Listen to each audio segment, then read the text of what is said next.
Hi, I'm Miss Barlett, and I'm teaching kindergarten. I'm going to read you chapter 5 today of our book, The Pet War. But first, let's start with a joke. How many cats can you fit in an empty box?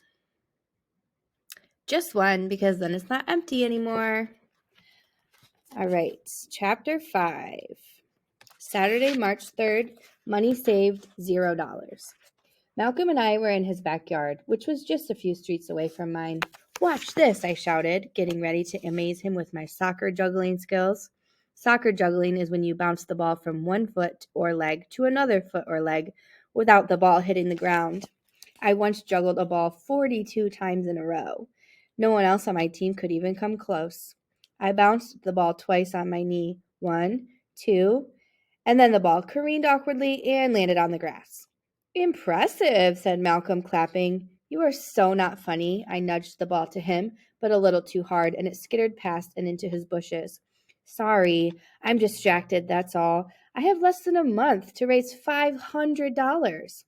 "So why are you playing soccer?" asked Malcolm. "Shouldn't you be out robbing a bank or something?" He bounced the ball from one foot to the other. I had been teaching him how to juggle for the past few weeks as part of my special Otto's soccer clinic, but Malcolm was my only student. "I don't see how you're going to earn that kind of money without robbing a bank anyway. Have you heard of Pretty Boy Floyd? You could be ugly face Otto." Malcolm smiled when he said that. He was my best friend, so he was allowed to insult me. We had this game where we would take turns insulting each other, but he usually won. He was better at language arts than me too, and math, but I was better at soccer, so it all evened out. You need friends who are better than you at stuff. Then you can get them to do things like think of ideas to earn money so you can get a dog. "Soccer players get paid millions of dollars a year," I said. "Do you think I could find a team to sign me for $500? It'd be a bargain." Malcolm kneed the ball to his foot, under his leg, and then to his knee again. It was a pretty nice trick. Maybe I shouldn't have taught him how to juggle so well.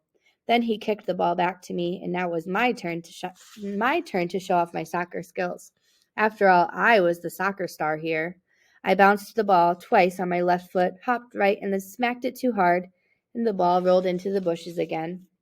"A team wouldn't want you even if you paid them $500, Malcolm giggled. "That's so funny, I forgot to laugh. I needed a plan and maybe more soccer practice.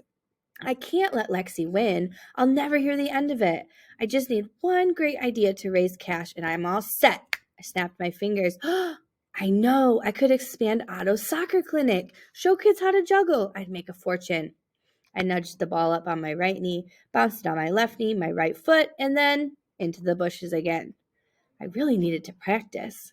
"That's a great idea," said Malcolm. He began speaking to an imaginary group of soccer students. "Kids, watch me, and then do the opposite." "You're not being very helpful." "Sorry, but your ideas stink. Don't blame the messenger." "Fart face," "pickle head," "French fry breath," "amoeba brain fungus oozing scooter head." Good one. Thanks. See, he was a lot better than me at insults.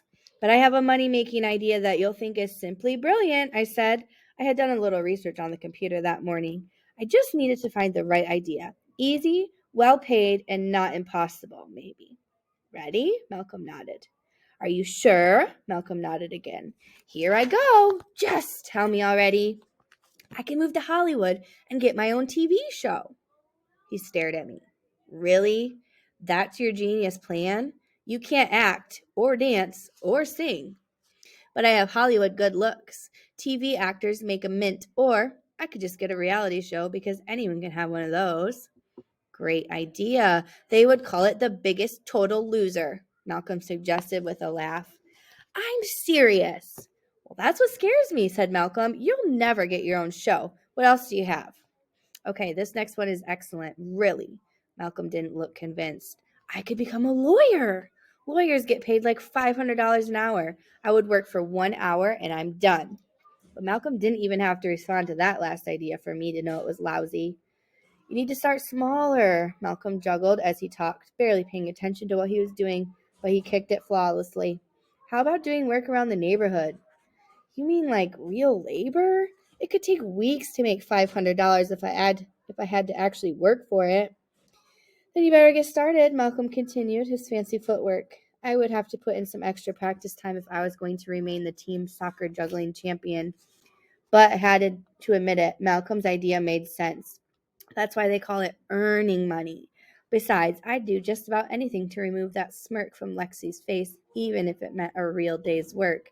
However awful the idea sounded, I just needed to be responsible and I'd start earning money out of my ears. Sort of like earwax, but with money. I decided mowing lawns was the perfect way to earn money.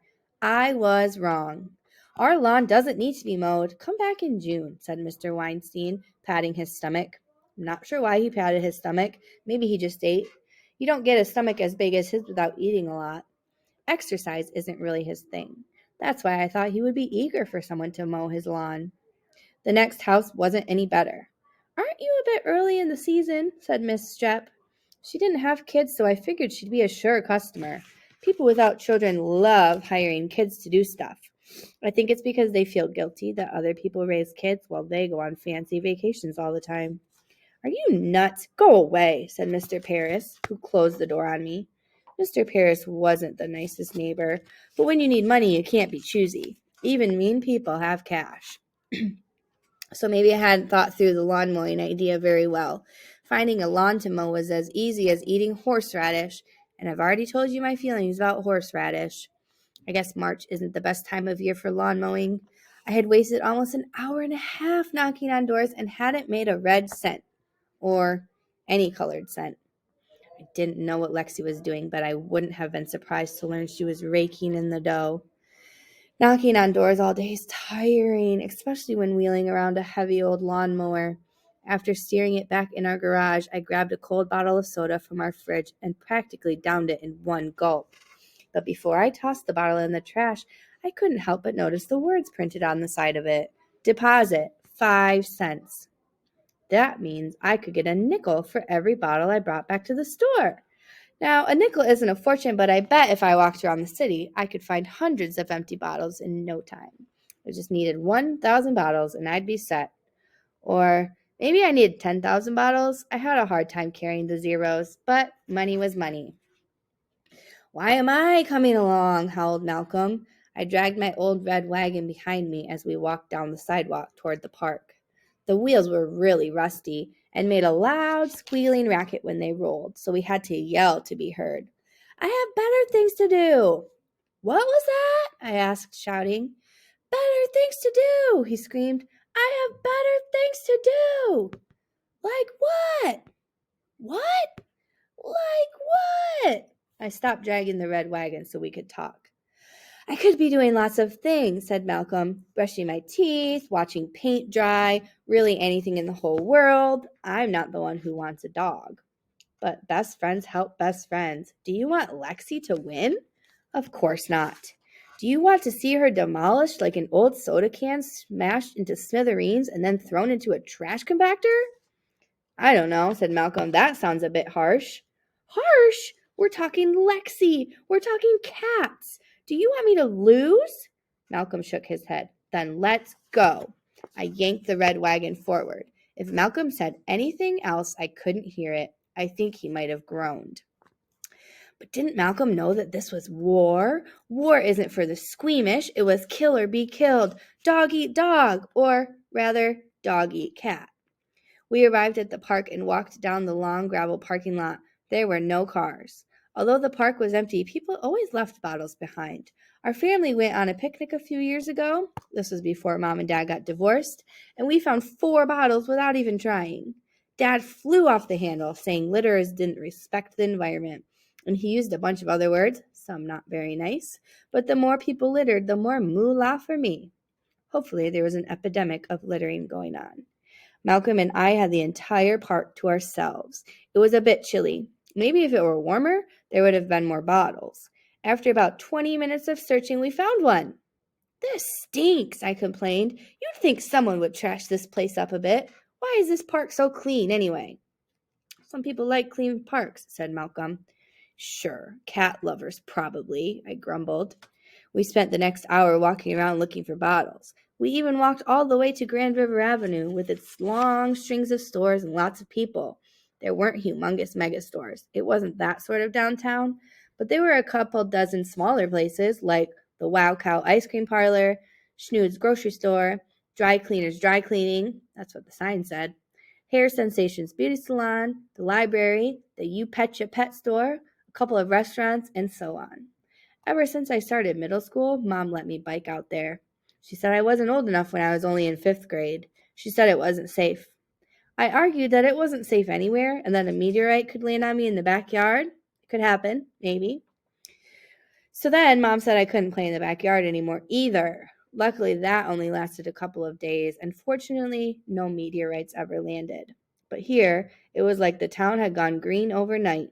Even with searching inside trash cans and looking behind the convenience store, all we picked up were 8 bottles. I may not be great at math, but I know I wasn't close to $500. Any other bright ideas? Said Malcolm. You're the one that told me to start small. This was all your plan. You're supposed to be the brains of the operation, he said. Of course, you need a brain first. Burp head, repugnant dung beetle, cucumber nose, squat-nosed Malodorus mountain weasel. I let the insult slide because I wasn't sure what Malodorus meant. But I couldn't worry about insults. I only had a few hours left in the day to find valuable employment. I had read about people without jobs and always wondered why they couldn't just get one in like 3 seconds. But now I knew. Finding steady work was going to be more difficult than I first believed. You could wash cars, suggested Malcolm. People need their cars washed, even in March. Which wasn't a bad idea, I had to admit. Malcolm had a knack for making cash. His dad was an accountant, and accountants are all about making money. It was probably hereditary, like my inability to arch my eyebrows. I blamed Dad. I wonder how many cars we can wash in one day, I asked. We? I have to go home. It's getting late. Home? But what about me? You can't expect me to earn my money by myself. Of course I can. It's your pet. Earning money is your responsibility. I bristled but nodded. I was all about responsibility. And as it turned out, I didn't need Malcolm's help at all. Mr. Willoughby, who lived across the street and 4 houses over, said that his car needed washing. He drove a minivan, which made it impossible for me to clean the very top of it, but you wouldn't know unless you were a giraffe or a flying helicopter. I charged him $5, but he didn't have any change, so he gave me 10. I should have charged him 50, and maybe he would have given me $100. Oh well, live and learn. $50 to wash my car, said Mrs. Flanders, 7 doors down. I'll give you $5. It's a deal, I said. Unfortunately, she had exact change. I hoped I could wash 100 cars that day, and at $5 a pop, I'd be all set. But I couldn't find any more to wash, and I knocked at just about every house in the neighborhood. I even knocked on Mr. Willoughby's door again. He didn't think his car needed washing more than once in the same day. Since he had paid me $10, he said I was more than welcome to wash it again for free, but I didn't. Still, I made $15. It wasn't enough to buy a dog, but I was getting closer. I had other tricks up my sleeve, too. I called Grandma Sylvia when I got home. She lives in Florida, so we only see her once a year. Grandma always sends me a check for $50 on my birthday. I figured that just might be my ticket to fast money. Grandma, it's me, Otto, I said after she answered the phone. Otto? Grandma gasped. Why are you calling? Is anything wrong? I guess I don't call her very often, or ever. No, just calling to say hello, I said. Grandma, I need cash. There was a pause on the line. Excuse me? Cash. I need it bad. Grandma's voice raised 2 octaves. Otto, what is going on? Are you in trouble? Where's your mother? Everything's fine, I assured her. I was just wondering if maybe I could get an advance on my birthday money. You send me $50 every year, so I thought instead you could just send me $500 now, and then you're off the hook for the next 10 years. Just think of all that money you'll save on stamps. I imagined poor Lexi's wide-eyed grimace as I handed $500 to Mom in the form of a check from Grandma. But your birthday isn't even for another 2 months. Right, so I'll tell you what. You can send me $499 now and $1 in 2 months. That sounds fair. But Grandma wasn't going for my plan at all. She insisted I put Mom on the phone. Mom ended up yelling at me and saying it was rude to ask for presents and that I should be thankful Grandma gets me anything and that I needed to earn money in a responsible way or the challenge was over. I was really starting to hate that word, responsible. But it was just a small setback, really. I had a lot of other great ideas. I was just getting started. I wasn't only going to earn enough money for a dog, I was going to be rich. Maybe I'd get 2 dogs and hire a butler to take care of them for me. Except I'd make Lexi clean up the poop. Thanks, guys.